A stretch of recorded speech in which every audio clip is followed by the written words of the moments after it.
Mi smo već negde 2001. godine shvatili da se ovde radi o organizovanom kriminalu i da mi sami protiv trgovine ljudima ne možemo da se borimo. I vrlo brzo smo kontaktirali organizacije po Srbiji. Uglavnom su tu bile ženske organizacije, organizacije koje su radile na ljudskim pravima, nasilju nad ženama i tako dalje.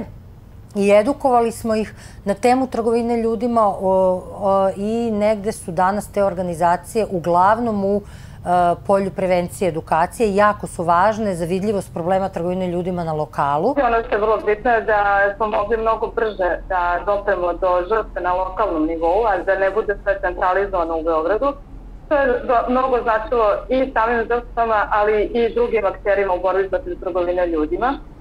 I takođe ono što je bitno, jačali smo lokalne organizacije da i same rade na projektima vezanim za trgovinu ljudima, za borbu protiv trgovine ljudima. Takrat smo organizirali skupaj prvo konferenco, to je bilo junija 2002, se pravi pol leta po tistem, ko smo se spoznali, smo organizirali prvo tako konferenco, kamor smo povabili regijo, kompletno regijo iz vseh bivših držav Jugoslavije, kolegice in tukaj seveda iz Slovenije tudi vladne organizacije. Torej, na tej konferenci se mi zdi, da se je zgodil nek preskok, da smo se povezali in da je pravzaprav Astra tudi videla, kako je mogoče komunicirati z predstavniki vladnih organizacij povsem na enem spoštljivem nivoju in istočasno zahtevati, da so tudi spoštljivi oni do nas. I zašto je saradnja i umrežavanje, zašto je važna?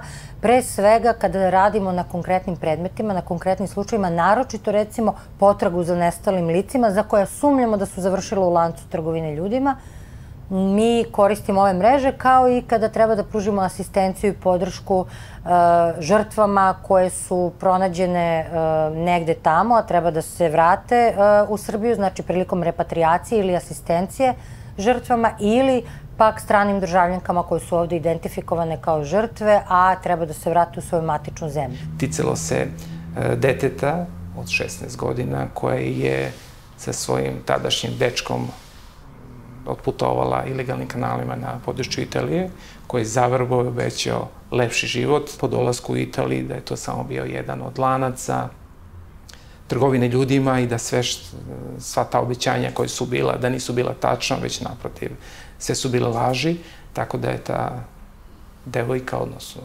dete, bila prisiljena da se bavi prostitucijom na italijanskim ulicama. Astra je tad stupila u kontakt sa svojim sestrinskim organizacijama koji su u roku od 24 časa pronašli dete, identifikovali i zbrinuli, što je bilo jako bitno da jednostavno počnemo ovu istragu od strane policije i tužilaštva. Poverenje koje je izgrađeno tokom ovih 20 godina sa tim partnerskim organizacijama je neprocenjivo. Zapravo, mi smo vrlo brzo shvatili da su trgovina ljudima i korupcija jako usko vezane i nikada ne dajemo informaciju nekome koga ne znamo lično i u koga nemamo apsolutno poverenje. To važi kako za organizacije civilnog društva, tako i za institucije.